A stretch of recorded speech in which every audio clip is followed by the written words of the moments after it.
was the Ion, who was striding forcefully in their direction. Do for us, pointing at Aladdin.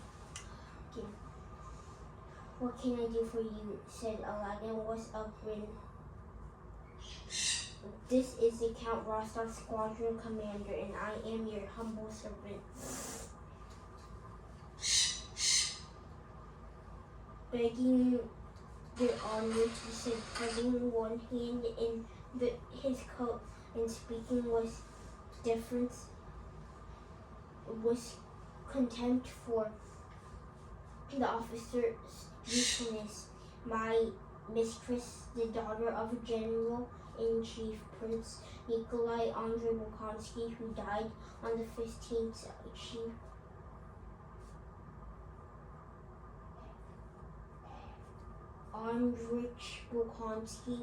Nikolai Andrich Bolkonsky, who died on the 15th of this month, finding herself in some difficulty through the stupid ignorance of these people. He nodded towards the peasant and invites you into the house. If you won't mind coming this way, sir. It's not far, and out here things are not quite.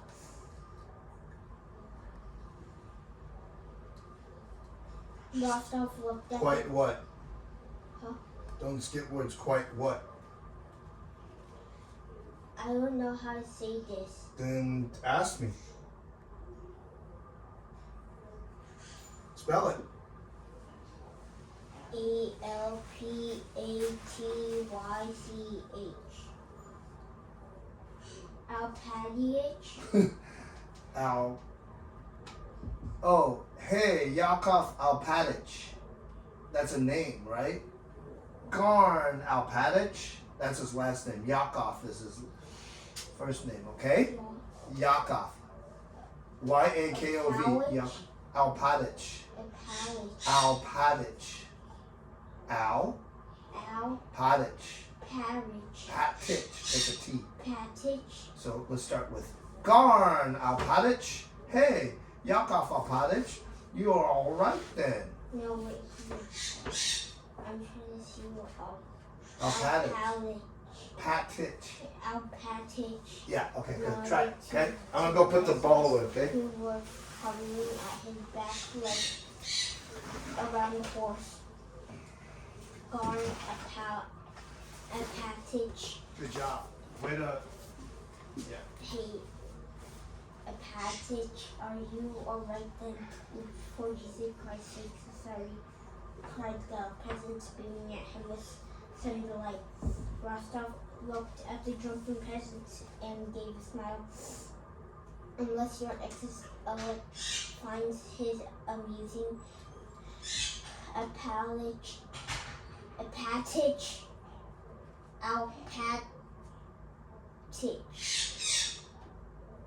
was pointing to the old peasant with his free hand.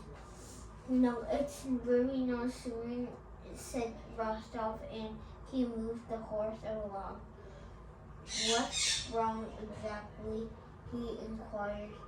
Begging these peasants won't let their mistress off the estate. Exactly, he inquired, begging, dear sir, these peasants won't let everything has been packed early since this morning, but their excellency can't gain weight. Impossible, replied Rostov.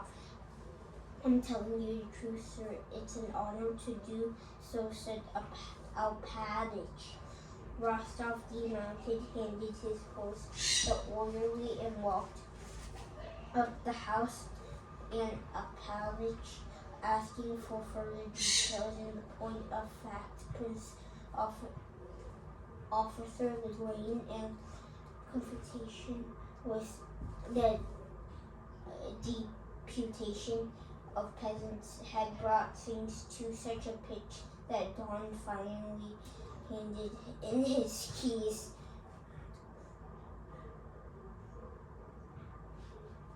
going over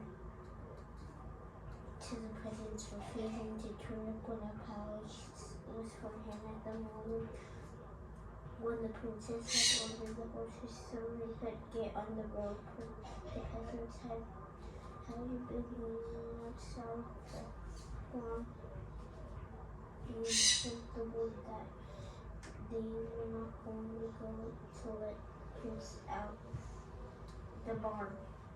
Sent the word in that they were not going to let the princess out of the village, and there were if the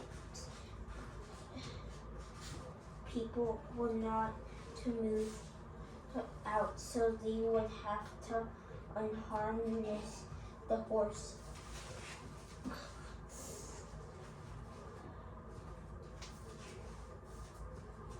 At this very time, when Rostov and the wagon were galloping into the village, Princess Maria was to find the best effort of the Alpatich. The old nurse and the maid was to decide her from ordering the horses. She was already ready to start, but wanting to look at the cavalrymen beaming down on them at a good gallop, and the coachman scattered, assuming them to be the Frenchmen, and left the car. Left the woman bewailing their loss inside the horse. Kind sir, said the father to us all, God has sent three. The voices rang with emotion as Rostov walked in through the entrance hall.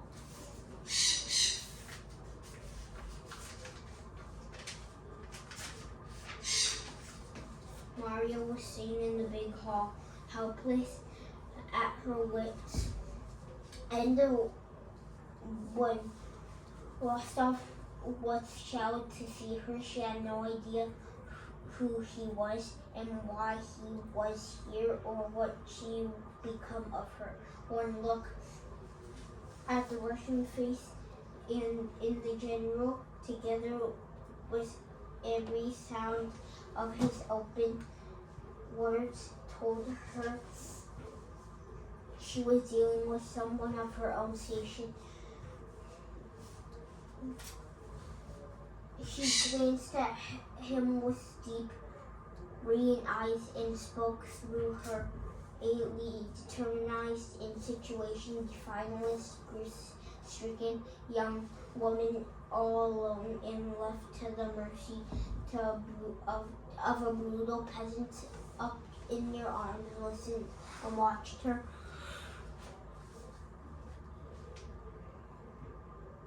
He mused as she told her a different story.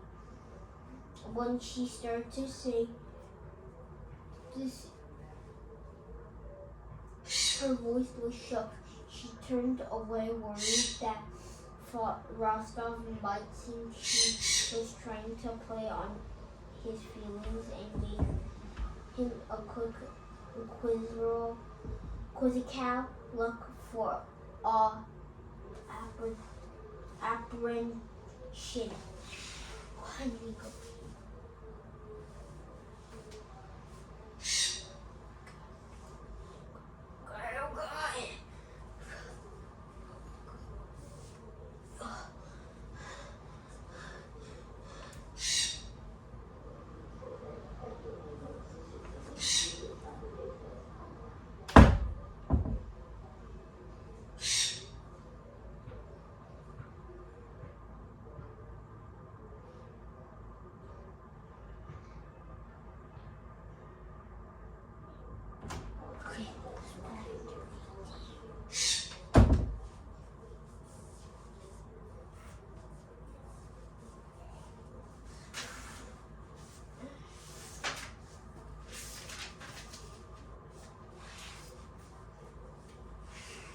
Rostov, infernal manner seemed calculated to suggest that although he would consider it a great pleasure to make her acquaintance, and he did not wish to take advantage of her polite to force his attentions upon her, Prince Maria sensed this real full appreciation. I really am most grateful to you, she said to him in French, but I do hope it was a mistake and no one is really to blame, and she burst into tears. Please forgive me, she said. Rostov was frowning and gave her a deep bow about how she left the room. Nice, isn't she? Oh yes, my little pink girl is a beauty. Her name is Maria. But then, with one glance at Rostov's face, Aajw stopped short. He could see that he revered commanding officer was in a very different frame of mind. Rostov took one look at Aajw, made no reply, and strode off rapidly towards the village. I'll show them a thing or two. Let me get them, he muttered to himself. A package trotted behind, gliding along just short of running pace and struggling to keep up with the horse. Rostov, what have you decided to do, Your Honor? He said, coming alongside.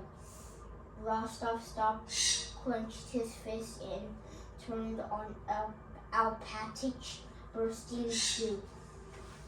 What am I going to do, you stupid old fool? He shouted. Where you have been all this time, eh?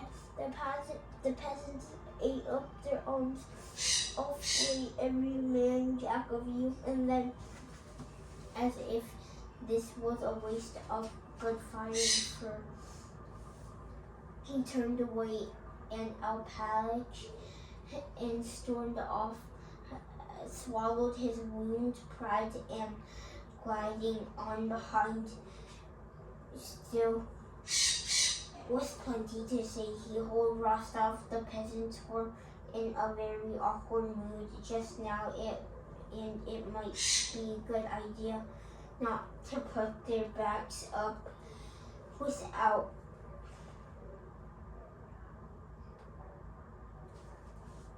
military assistance. And wouldn't it be to the best to send for help? I'll give the military assistance. I'll put their demand backs up. Nikolai was burgling out of his mind and choking with savage fury and need to vent it. With no idea of what he would do when he got there, he strutted out, impelled by instinct, bearing down on the feet that he got there. He strode out, impelled by the instinct, bearing out on the crowd. And the nearer he got to them, the more Alpatich began to feel the crowd seem to think that the same thing as he watched him stride resolutely in their direction with a dark scowl on their face. Once the hussars had ridden into the village and Rostov had gone up peasants and started complaining to the men that the men who had ridden were the Russians, and they might not take too kindly to the idea that they were refusing to let the young lady go. How many years have you flattened your belly on this village? Shouted Karp. You don't care. I'll dig you up like a crock of gold. And scream. You're not bothered whether the homes are burnt down or not. Everything under control, they say. No one leaves, nothing moves out. And theirs is for almost all stuff, shouted someone else. Your son should have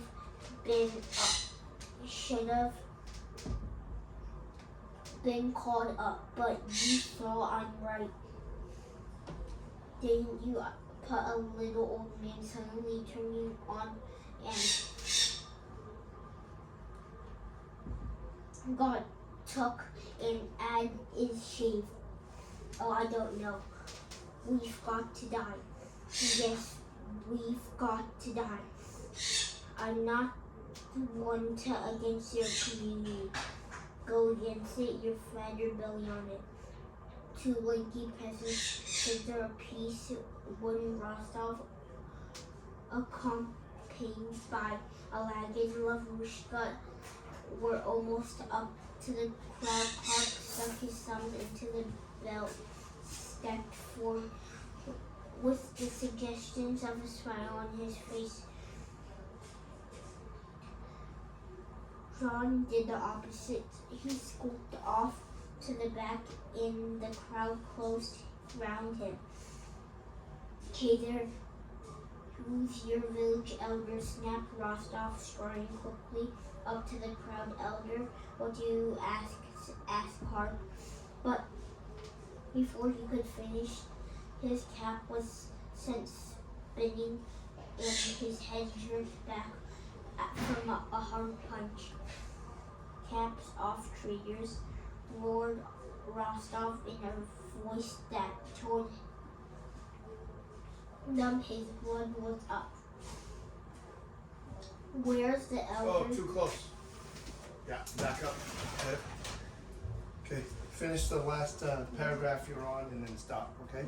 You gotta remember how you gotta sit? Yeah. Just for this paragraph, finish this paragraph, sit the right way, and then that's it, okay? Yeah. Two, your back is curved. You gotta sit with the right proper posture, okay? You hold it up. Hold it up. Yeah. Sit back. Arm's length, remember? No, that's not proper posture. Come on. Here.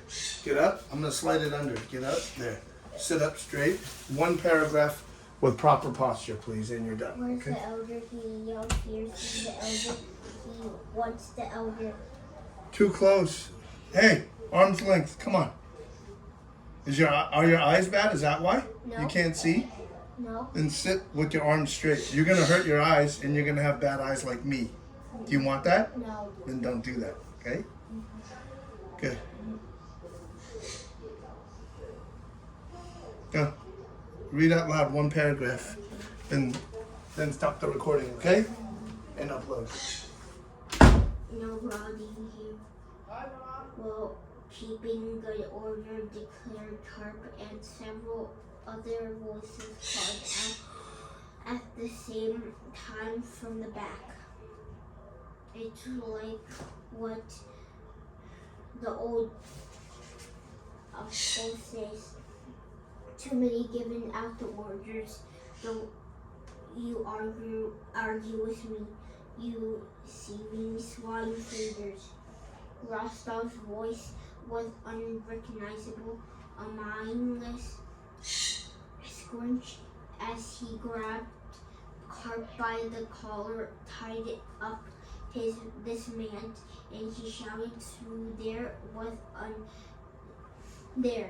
was no one but Lavushka and Outpatch to go tying up. Lavushka, however, ran to Carp and grabbed him by the arms from behind. "I shall call you boys your orders," he shouted out. Outpatch returned to the peasants and called two of them out by their name to come to tie Carp's hands. The peasants were quick to obey, stepping out of the crowd, undoing their belts, and as they came.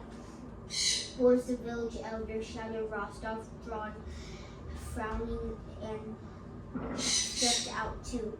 "Where's the elder? Tie him up," Lavushka shouted Rostov in a voice that broke in no position and sure team of peasants.